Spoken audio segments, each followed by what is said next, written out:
Assalamualaikum warahmatullahi wabarakatuh. Perkenalkan, nama saya Heri Irawan dari kelas SI 501. Pada kesempatan kali ini saya akan mempresentasikan tentang pengembangan sistem toko elektronik retail menggunakan teknologi berbasis web. Tugas ini ditujukan untuk memenuhi ujian akhir semester atau UAS mata kuliah e-commerce. Baik, kita masuk ke materi yang pertama, yaitu pendahuluan. Dalam era digital yang terus berkembang, industri retail elektronik telah mengalami transformasi yang signifikan. Perubahan perilaku konsumen yang semakin mengandalkan teknologi untuk memenuhi kebutuhan belanja mereka telah mendorong perusahaan untuk beradaptasi dan mengembangkan sistem operasional yang lebih efisien. Nah, retail elektronik tidak hanya menawarkan kenyamanan bagi konsumen, tetapi juga memberikan peluang bagi bisnis untuk menjangkau pasar yang lebih luas. Nah, sistem operasional berbasis web menjadi solusi yang ideal untuk mengelola berbagai aspek retail elektronik, mulai dari manajemen inventaris hingga analisis data pelanggan. Nah, di sini menurut CAPI, perusahaan yang mengadopsi teknologi digital secara efektif dapat meningkatkan efisiensi operasional dan memberikan pengalaman pelanggan yang lebih baik. Kemudian, dengan memanfaatkan teknologi modern, perusahaan dapat meningkatkan efisiensi operasional, mengurangi biaya, dan meningkatkan pengalaman pelanggan. Baik, selanjutnya tujuan penelitiannya sendiri yaitu untuk menciptakan platform yang efisien dan efektif dalam mengelola berbagai aspek retail. Secara lebih spesifik, tujuan dari penelitian ini terbagi menjadi 5 poin. Yang pertama adalah mengembangkan sistem yang dapat mengotomasi proses manajemen inventaris, pemrosesan pesanan, dan pengelolaan data pelanggan sehingga mengurangi waktu dan biaya operasional. Kemudian yang kedua adalah menciptakan antarmuka pengguna yang intuitif dan responsif yang memungkinkan pelanggan untuk melakukan pembelian dengan mudah dan cepat, serta memberikan layanan pelanggan yang lebih baik. Yang ketiga, mengimplementasikan fitur analisis data yang memungkinkan pemilik bisnis untuk memahami perilaku pelanggan, tren penjualan, dan efektivitas kampanye pemasaran sehingga dapat mengambil keputusan yang lebih baik dalam mengambil keputusan dan based on data yang ada. Kemudian, membangun sistem yang scalable sehingga dapat dengan mudah disesuaikan dengan pertumbuhan bisnis dan perubahan kebutuhan pasar serta mendukung ekspansi ke pasar yang baru. Nah, yang kelima, memanfaatkan teknologi terkini seperti cloud computing dan sistem manajemen bisnis untuk tujuan yang lebih efisien dan memastikan sistem operasional dapat berfungsi dengan baik dan aman. Baik. Selanjutnya, untuk metode penelitian dalam pengembangan sistem operasional berbasis web untuk toko retail elektronik, pendekatan metodologis yang sistematis dan terstruktur sangat penting untuk memastikan keberhasilan proyek. Nah, metode yang akan digunakan dalam penelitian ini meliputi beberapa langkah kunci sebagai berikut. Pada poin yang pertama, ada analisa kebutuhan. Pada proses ini kita menganalisis kebutuhan-kebutuhan apa saja yang diperlukan, kemudian sistem yang sedang berjalan saat ini itu seperti apa supaya nantinya kita bisa membuat apa yang dinamakan dengan perbaikan atau feedback berdasarkan dari kondisi saat ini. Nah, kemudian yang kedua ada perancangan sistem. Pada proses ini kita merancang sistemnya akan dibuat seperti apa dengan berdasarkan atau mengacu pada analisa kebutuhan sebelumnya dan juga mungkin ada tambahan-tambahan flow atau informasi yang akan dibuat di sistem. Nah, kemudian yang ketiga ada pemilihan teknologi. Pada tahap ini merupakan tahap yang cukup penting karena ini akan menunjang keseluruhan sistem yang akan dibuat. Jadi yang dipilih itu seperti framework-nya akan menggunakan apa, kemudian sistemnya itu akan berjalan apakah di website atau misalkan di desktop app yang harus diinstal. Kemudian yang keempat adalah pengembangan dan implementasi. Nah, setelah kita menentukan stack-nya mau menggunakan apa, teknologinya apa, pada tahap berikutnya adalah melakukan proses pengembangan dan juga implementasi. Kemudian setelah sistemnya berhasil dibuat, kita akan masuk ke dalam proses pengujian sistem. Nah, pada proses pengujian ini QA atau Quality Assurance bertugas untuk memastikan semua flow, semua feedback, semua kebutuhan yang sudah di-define sebelumnya sudah terdeliver di dalam sistem dan dipastikan semuanya sudah berjalan dengan lancar.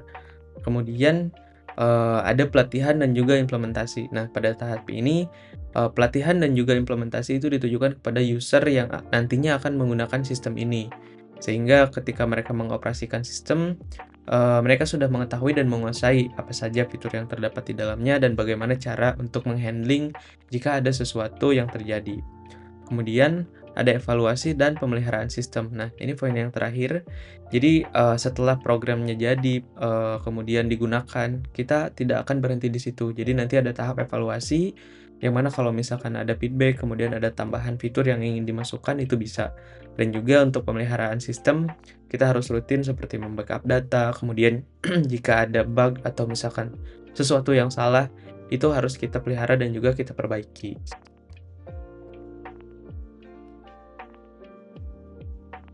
Baik, selanjutnya kita akan masuk ke dalam, materi hasil dan analisa. Sistem yang dikembangkan, di sini dapat mengotomasi berbagai proses, termasuk manajemen inventaris dan pemrosesan pesanan dengan menggunakan teknologi Stackman. Di sini pengguna dapat mengurangi waktu yang diperlukan untuk mengelola stok dan memproses transaksi. Sebagai contoh, fitur manajemen inventaris memungkinkan pengguna untuk memperbaharui status produk secara real time, sehingga mengurangi risiko kehabisan stok dan meningkatkan akurasi data. Selain itu, antarmuka pengguna yang dirancang dengan baik dan responsif telah meningkatkan pengalaman pengguna secara signifikan. Baik, nah di sini fitur analisis data yang diimplementasikan juga memungkinkan pemilik bisnis untuk mendapatkan wawasan yang berharga terkait perilaku pelanggan, tren penjualan, kemudian juga dengan menggunakan alat analisis yang terintegrasi, kita dapat menghasilkan laporan yang menunjukkan pola pembelian dan juga preferensi produk, serta efektivitas dari kampanye pemasaran. Selanjutnya, dengan memanfaatkan teknologi terkini seperti cloud computing dan basis data NoSQL, di sini sistem tidak hanya efisien tetapi juga aman. Keamanan data pelanggan menjadi prioritas utama, kemudian langkah-langkah keamanan yang ketat telah diterapkan untuk melindungi informasi sensitif. Nah, selain itu, pengguna teknologi modern juga memastikan bahwa sistem tetap relevan dan dapat beradaptasi dengan perkembangan teknologi di masa depan. Kemudian, secara keseluruhan, pengembangan sistem operasional berbasis web untuk toko retail elektronik telah berhasil memenuhi tujuan yang ditetapkan dengan fokus pada efisiensi, pengalaman pelanggan, analisis data, dukungan pertumbuhan, dan juga integrasi teknologi. Sistem ini diharapkan dapat memberikan kontribusi positif terhadap kinerja bisnis dan membantu perusahaan dalam menghadapi tantangan di industri retail elektronik yang kompetitif.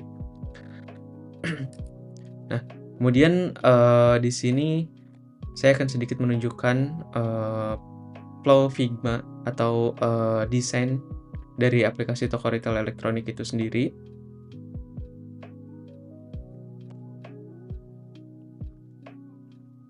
Baik, di sini kita mulai dulu dari halaman untuk dashboard stok. Nah, dashboard stok di sini berfungsi untuk kita menambahkan barang dan mengecek barang ini jumlahnya masih tersisa berapa, kemudian kategorinya apa, dan juga ada lokasi gudangnya itu di gudang yang mana gitu. Karena kan toko retail pasti memiliki banyak sekali gudang. Nah, kemudian eee, di menu sebelah kiri itu ada beberapa menu. Yang pertama ada terkait manajemen stok, ada dashboard, manajemen barang, pengelolaan, kemudian juga ada laporan. Nah, selanjutnya ada penjualan, keuangan, sumber daya SDM, dan terakhir ada layanan pelanggan. Nah, selanjutnya kita akan masuk ke menu manajemen barang. Nah, di manajemen barang ini kita bisa menambahkan barang baru, kemudian kita bisa mengedit barang, terkait harga, kemudian lokasi penyimpanan, seperti itu, dan juga kategori. Makanya di sini ada ID barang, ada nama barang, kategori, harga, lokasi, dan juga aksi yang bisa dilakukan itu apa saja. Nah, selanjutnya untuk pengelolaan stok, di sini kita bisa melihat ya barang yang diterima itu ada berapa, kemudian barang yang keluar itu ada berapa, kemudian juga ada tabel informasi di bawahnya yang menginformasikan kalau misalkan jumlahnya sisa berapa dan berada di lokasi di gudang mana, dan juga ada aksi untuk mengedit detail dari informasi stok berikut. Kemudian di menu laporan, di sini kita bisa mengekspor data dari barang-barang yang masuk dan juga barang yang keluar. Di sini kita juga bisa menggunakan filter by date. Jadi kita mau mengekspor dari kapan ke kapan. Kemudian kita juga bisa melihat ada transaksi masuk dan transaksi keluarnya itu berapa. Kemudian ada peningkatan jumlahnya itu berapa. Dan juga di sini kita bisa lihat jenis transaksinya itu transaksi masuk atau keluar, kemudian berapa jumlahnya dan juga lokasinya di gudang mana. Kemudian pada, menu selanjutnya yaitu di menu penjualan, di dashboard-nya kita disuguhkan dengan, sebuah grafik atau misalkan yang disebut dengan, summary gitu ya. Jadi, di sini saya membuat untuk preview dari total penjualan bulan ini, kemudian target penjualan bulan ini apakah, sudah memenuhi atau belum, seperti itu. Nah, kemudian kita juga melihat, ada grafik penjualan secara harian. Jadi di sini, ada 3 kategori, elektronik, aksesoris, dan peripheral. Kemudian kita bisa lihat di setiap harinya itu kategori apa yang paling banyak, terjual, seperti itu. Kemudian untuk di menu manajemen pesanan kita bisa melihat ada summary di atas yaitu untuk pesanan selesai, pesanan diproses, pesanan, dibatalkan, kemudian juga ada nomor pesanan dan informasi-informasi lainnya gitu ya. Jadi, dan di terakhir itu ada status untuk melihat pesanannya itu apakah sudah selesai, apakah, sedang diproses atau dibatalkan. Nah, selanjutnya ada pengelolaan pelanggan. Jadi di sini kita bisa melihat detail dari, setiap pelanggan yang mendaftar di toko retail kita. Jadi ada summarize juga di sini ada total user, laki-lakinya ada berapa, dan juga kategorisasi perempuan ada berapa. Kemudian di laporan penjualan, di sini kita disuguhkan yang pertama itu ada untuk, laporan penjualan dalam, format minggu. Jadi bisa kita lihat untuk elektronik itu, dia ada peningkatan, kemudian naik, dan kemudian turun lagi gitu ya. Nah, untuk, di atasnya juga kita di sini ada menyuguhkan terkait, persentase penaikan berapa, penurunan berapa jika ada. Nah, kemudian di bagian bawah di laporan juga ada, informasi produk. Jadi produk mana saja yang, paling banyak dijual, seperti itu. Kemudian ada, by kategori juga, kategori mana yang, lebih banyak dijual, seperti itu. Nah, kemudian kita masuk ke, dashboard laporan keuangan. Jadi di sini, kita bisa melihat total saldonya itu sisa berapa, kemudian total saldo kasnya ada berapa, total piutang ada berapa, dan sisa piutang yang harus dibayar itu ada berapa. Nah, kemudian di sini juga, saya ada menambahkan terkait grafik pendapatan dan juga pengeluaran. Jadi untuk yang biru ini grafik pendapatan, kemudian yang garis merah ini adalah grafik untuk, informasi pengeluaran. Kemudian di penggajian karyawan, di sini ada beberapa informasi. Yang pertama ada tambah data, kita bisa menambahkan data, kemudian kita bisa, melihat persentase gaji yang diberikan itu apakah sudah semua atau belum. Jadi misalkan di sini ada 40 orang dari 50 berarti ada sisa 10 orang lagi yang belum, menerima gaji mereka. Kemudian untuk bonus, juga ada persentasenya dari 25 juta itu kita baru, realisasikan sebesar 18 juta. Nah, kemudian di sini ada realisasi. Realisasi ini, bertujuan secara keseluruhan. Jadi untuk totalnya itu ada 220 juta, tetapi yang baru direalisasikan hanya 140 juta. Kemudian untuk melihat detailnya kita bisa melihat di tabel bagian bawah. Jadi ada nama karyawan, ada bulannya apa, kemudian ada gaji pokok, ada bonusnya jika ada, kemudian, ada informasi potongan dan total dibayarnya itu, berapa, seperti itu. Kemudian untuk manajemen karyawan, di sini, kita bisa melihat karyawan-karyawan kita itu ada berapa, kita bisa juga, mengekspor datanya, kita bisa melihat totalnya ada 80 terbagi dari 40 laki-laki dan 40 perempuan. Kemudian ada detail-detailnya juga seperti jabatan, departemennya apa, bergabungnya kapan, dan juga ada informasi domisilinya ada di mana. Nah, selanjutnya ada penilaian kinerja. Jadi di sini dari total karyawan kita bisa lihat, untuk periode di bulan Juni, untuk karyawan dengan nama Heri Irawan ini memiliki skor 100% atau memiliki skor 100 gitu ya, dengan feedback-nya yang sangat baik dan, pelatihannya itu mengikuti kepemimpinan dengan kemajuan yang memuaskan. Kemudian selanjutnya ada dashboard layanan. Nah, di sini kita disuguhkan dengan informasi terkait grafik interaksi pelanggan. Jadi apakah ada keluhan, apakah ada saran, atau ada pertanyaan, kita recap di sini dengan menggunakan, bar chart ya. Jadi kita bisa lihat, oh pertanyaan, keluhan, dan sarannya itu mana yang lebih banyak masuk, ke customer service kita. Kemudian di sini kita bagi menjadi 3 prioritas, ada yang low, medium, dan urgent gitu. Jadi, dapat kita lihat untuk saat ini, yang urgent itu hanya 12%, kemudian yang mediumnya itu lebih banyak, dan juga yang low-nya itu, lebih banyak juga, seperti itu. Nah, kemudian ada manajemen keluhan. Di sini, berimpact dengan tadi ya, yang terkait saran. Jadi, kalau misalkan ada user yang memberikan feedback, itu nanti akan ditampung di menu manajemen keluhan. Jadi nanti ada nama pelanggannya siapa, tanggalnya kapan, terus, deskripsinya itu apa, apakah produknya rusak ketika tiba, atau pengirimannya terlambat, dan juga ada statusnya apa, misalkan sudah selesai ditangani, belum selesai juga, gitu. Baik, untuk pembahasan secara flow dan juga, desain dari Figma seperti itu, kita kembali lagi ke presentasi sebelumnya. Nah, di sini kita masuk ke kesimpulan.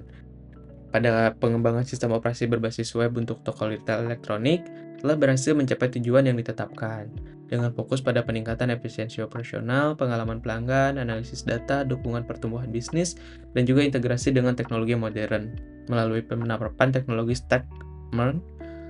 Di sini sistem ini mampu mengotomasi proses manajemen inventaris dan pemrosesan pesanan yang secara signifikan mengurangi waktu dan juga biaya operasional.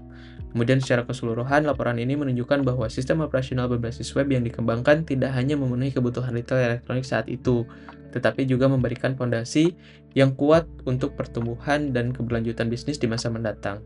Dengan demikian, sistem ini diharapkan dapat memberikan keunggulan yang kompetitif dan signifikan dalam industri retail elektronik yang semakin kompetitif dan berkembang. Baik, sekian presentasi dari saya. Mohon maaf jika terdapat banyak kesalahan dalam penyampaian informasi. Wassalamualaikum warahmatullahi wabarakatuh.